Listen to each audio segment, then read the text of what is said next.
Hello नमस्कार। UP super TET भर्ती यानी 27,000 वैकेंसी के आसपास आ सकती है। जैसे कि आपको थंबनेल भी दिखाई दे रहा होगा कि अब यूपी में खुशखबरी आएगी, क्योंकि हाई कोर्ट ने एक डिसीजन दिया था। उसमें कहा था कि 2 महीने के अंदर उत्तर प्रदेश सरकार को 27,000 पदों पर भर्ती करनी है। तो उत्तर प्रदेश सरकार चली गई सुप्रीम कोर्ट। अब सुप्रीम कोर्ट ने कहा है कि हम हाई कोर्ट के फैसले में बिल्कुल भी हस्तक्षेप नहीं करेंगे। इसका मतलब सीधा सीधा यह है कि 27,000 वैकेंसी की जो हाई कोर्ट ने आदेश दिया था कि 2 महीने में आपको भरनी है, वह प्रक्रिया दोबारा से प्रारंभ हो जाएगी। अब सरकार के पास डेडलाइन भी है, उनको आवेदन प्रक्रिया भी प्रारंभ करनी पड़ेगी और एग्जाम भी कराना पड़ेगा। तो इसके बारे में क्या है संपूर्ण जानकारी मैं आप लोगों को बता देता हूं। खैर, यूपी में बहुत दिनों से शिक्षक भर्तियां नहीं आई हैं और अभी आपने देखा होगा उत्तर प्रदेश शिक्षक आयोग जब बना उसके बाद यूपी टीजीटी पीजीटी की वैकेंसी की जो डेट थी, एग्जाम डेट थी, वो आ गई थी। नई भर्तियां नहीं आई है, वही पुराने 2022 का जो फॉर्म भरे गए थे यूपी टीजीटी पीजीटी, उसी का एग्जाम होगा। कोई नई भर्तियां नहीं आई है। शिक्षक भर्ती तो कम से कम नहीं आई है कई सालों से। बहुत सारे अभ्यर्थी इसका इंतजार कर रहे हैं, बहुत सारे ओवर एज भी होते जा रहे हैं, लेकिन अभी भर्तियां नहीं आई है। लेकिन चाहे सुप्रीम कोर्ट की वजह से चाहे हाई कोर्ट की वजह से 27,000 यूपी में वैकेंसी आने वाली है। संपूर्ण खबर क्या है उसके बारे में मैं आपको बताता हूं। चलिए तो प्रारंभ करते हैं इस संपूर्ण वीडियो को। लेकिन उससे पहले अगर आप चैनल पर नए हैं तो चैनल को सब्सक्राइब जरूर कर लीजिए और साथ ही साथ बेल आइकन को प्रेस करना बिल्कुल न भूलें। तो चलिए प्रारंभ करें, बता दूं क्या क्या खबर है इसके बारे में और थोड़ा सा एनालिसिस भी करने की कोशिश करेंगे कि आखिर क्या हो सकता है आगे और कब तक हो सकता है। देखिए, शिक्षकों के 27,000 पदों के लिए भर्ती नए विज्ञापन से होगी। ठीक है, तो ये तो अब क्लियर हो चुका है कि अब आप कहोगे सर नए नए कुछ समझ में नहीं आ रहा है। समझ में इसलिए नहीं आ रहा होगा कि देखिए 68,000, ठीक है, 500 शिक्षक भर्तियों के लिए आवेदन जारी किए गए थे। ठीक है ना।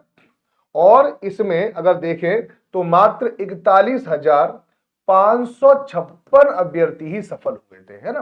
क्योंकि आपको पता है कि जब भी कोई एग्जाम होता है उसकी मिनिमम क्वालिफिकेशन भी होती है। तो बहुत सारे अभ्यर्थी जो मिनिमम क्वालिफिकेशन को पास नहीं कर पाए थे, इसलिए इतने पद खाली रह गए थे, लगभग लगभग 27,713, है ना। तो 27,713 ये पद खाली रह गए थे। अब इन पदों पर भर्ती कैसे किया जाए?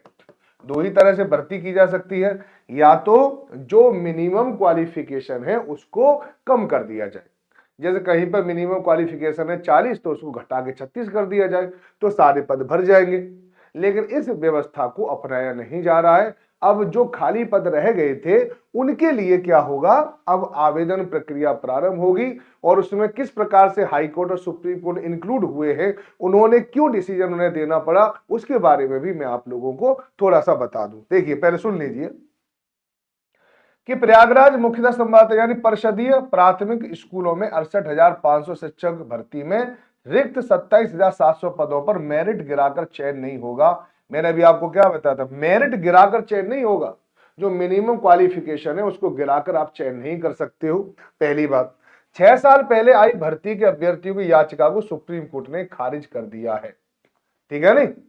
चलिए, 6 दिसंबर को इस मामले की सुनवाई में सर्वोच्च न्यायालय हाईकोर्ट के डबल बेंच के आदेश में हस्तक्षेप से इनकार कर दिया। इसी के साथ साफ हो गया कि हाईकोर्ट के आदेश के अनुरूप रिक्त 27,713 पदों पर नया विज्ञापन जारी करके ही भरा जाएगा। यानी जो 27,713 पद हैं उस पर नया विज्ञापन जारी होगा और उस पर ही क्या होगा, भरे जाएंगे। अब बात है कि नया विज्ञापन जो जारी होगा कि सर इनका ही तो नहीं होगा जिन्होंने 68,500 में जो एग्जाम दिया था, ऐसा नहीं है। उसमें सभी व्यक्ति भाग ले सकते हैं। तो सभी अभ्यर्थी याद रखो, जो भी यूपी में शिक्षक बनना चाहता है प्राथमिक में 1 to 5 में सुपर टेट की तैयारी में अभी से लग जाए। रीजन क्या है, क्योंकि 2 महीने के अंदर भर्ती की बारे में बात कही थी हाईकोर्ट ने। तो अब इस पर कुछ न कुछ तो होगा, आवेदन प्रक्रिया भी आ सकती है। ठीक है, बहुत जल्दी नोटिफिकेशन भी इस पे आ सकता है। तो आप थोड़ा सा वेट कीजिए, बहुत जल्दी आप लोगों को इसके संबंध में सूचना मिल जाएगी। हाईकोर्ट की डबल बेंच ने अगस्त अंत में अपने आदेश में रिक्त पदों पर चयन के लिए 2 महीनों के अंदर परीक्षा कराने का आदेश दिया था। ठीक है, हाईकोर्ट की डबल बेंच ने अगस्त के लास्ट में आदेश दिया था कि 2 महीने के अंदर इसकी परीक्षा करवाओ। यानी जो 27,713 पद हैं, ठीक है, इसके खिलाफ अभ्यर्थियों ने, ठीक है, 13 अक्टूबर को सुप्रीम कोर्ट में याचिका की थी। शुक्रवार को सुनवाई के दौरान जस्टिस दीपांकर दत्ता और जस्टिस प्रदीप कुमार मिश्रा की खंडपीठ ने याचिका खारिज कर दी। 68,500 शिक्षक भर्ती के लिए सरकार ने न्यूनतम अर्हता अंक सामान्य व अनारक्षित वर्ग के लिए क्रमशः 45 और 40% तय किए थे। इस कट ऑफ के आधार पर 41,556 अभ्यर्थी ही चयन हो सके हैं। ठीक है, अब देखिए, अब आगे ये वाली बात है, तो ये अब कट ऑफ यानी जो गए थे, यानी यहां पर जो बच्चे गए थे उनकी याचिका को खारिज कर दिया है। ये बात आप लोगों को ध्यान रखनी चाहिए, है ना। और अब ये कहा है कि हम हाईकोर्ट के फैसले में किसी प्रकार का कोई हस्तक्षेप नहीं करेंगे। आयोग को नहीं मिली कोई सूचना, परिषदीय प्राथमिक विद्यालयों में सहायक अध्यापकों के लिए गठित, चलिए ये तो अलग चीज है। यहाँ पे प्रदेश सेवा आयोग को अधिकृत किया गया, हालांकि आयोग को अभी बेसिक शिक्षा विभाग की ओर से रिक्त पदों की कोई जानकारी नहीं मिली है। हाईकोर्ट के आदेश के 3 महीने बाद भी 68,500 भर्ती के रिक्त 27,713 पदों के संबंध में औपचारिक रूप से नहीं बताया गया है। इतना जरूर बता रहा हूं कि आप ये ना सोचें कि 27,713 ही पद की भर्ती होगी, ये ज्यादा होगी, क्योंकि आपको कितने साल पहले की बात है, आप लोगों को मैंने अभी आपको बताया ही था। ठीक है, क्योंकि भर्ती 6 साल पहले की आई है, 6 साल में कुछ भर्तियां अर्जित भी होती है, कुछ नई भर्तियां भी आएगी। तो लगभग मैं बता रहा हूं कि कम से कम 30-40 हजार भर्तियां तो आने की संभावना है, कि केवल 27,000 ही नहीं, कम से कम 30-40 हजार भर्तियां आने की पूरी संभावना है। ये बात मैं आप लोगों को बता रहा हूं, ठीक है ना।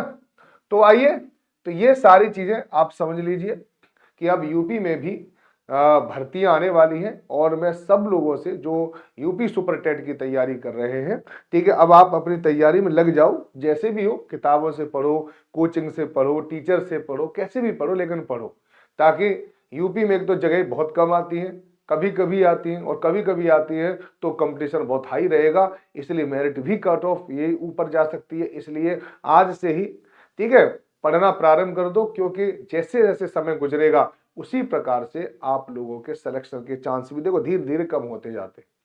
क्योंकि जो भी पता है, जो ऐसे स्टूडेंट जो वास्तव में सेलेक्ट होना चाहते हैं, या जो सेलेक्ट के लिए पता तैयारी कर रहे हैं, सिलेक्शन के लिए तैयारी कर रहे हैं, तो वो तैयारी कर चुके हैं।